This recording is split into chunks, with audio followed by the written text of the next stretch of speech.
Admiral, the other major story is the amount of men and women in our military that are been forced out because they won't get vaccinated for a pandemic that the president said is over. In case you don't have a monitor there, let me just read you some of these numbers.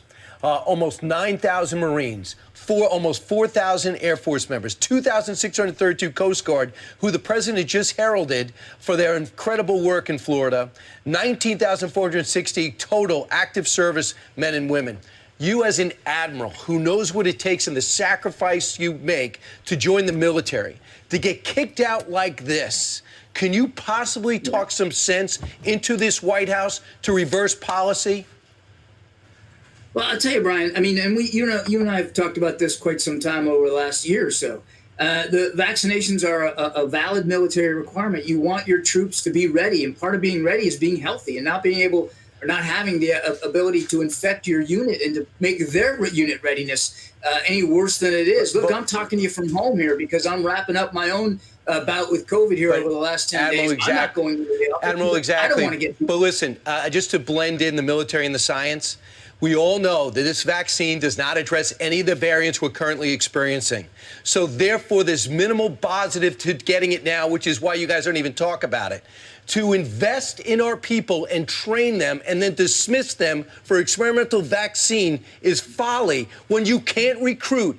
Every one of your branches can't recruit their threshold, yet you're kicking out good men and women. How do you explain that? Well, look, Brian, first of all, the Navy did make their recruiting goals for enlisted personnel this year. Yes, it's a tough recruiting environment. We recognize that. But it's also, you have a requirement to be healthy to be able to serve. And this is a valid military requirement. It's a, you really think lawful so? order to get the vaccine. And look, even if it doesn't prevent you from getting COVID, I'm double boosted. I got it myself here just the last week or so. That's your decision. It makes the symptoms a lot less severe. It gets you back on duty. So it's worth kicking out the healthiest people in our country who are already sacrificing. It's worth kicking them out?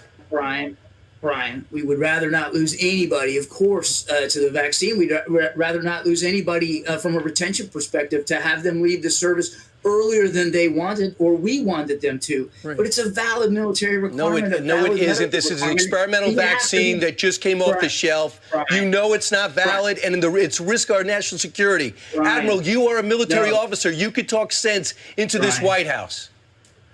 I was a military officer. That's why I'm telling you that vaccines are common for you. You can't even join the military without taking about a dozen or so vaccines to make sure that you're healthy, so that you can contribute to the unit's success and readiness. We don't want to lose anybody to the vaccine. You're losing 20,000. Whether they get the vaccine or not, we don't.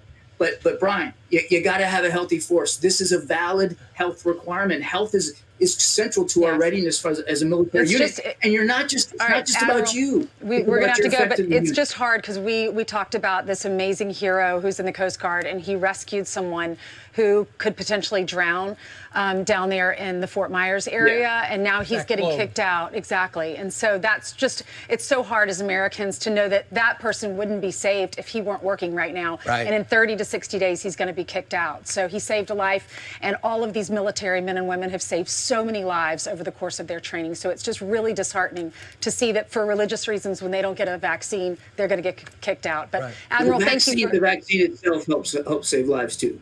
All right. And is it worth it, you losing 20,000?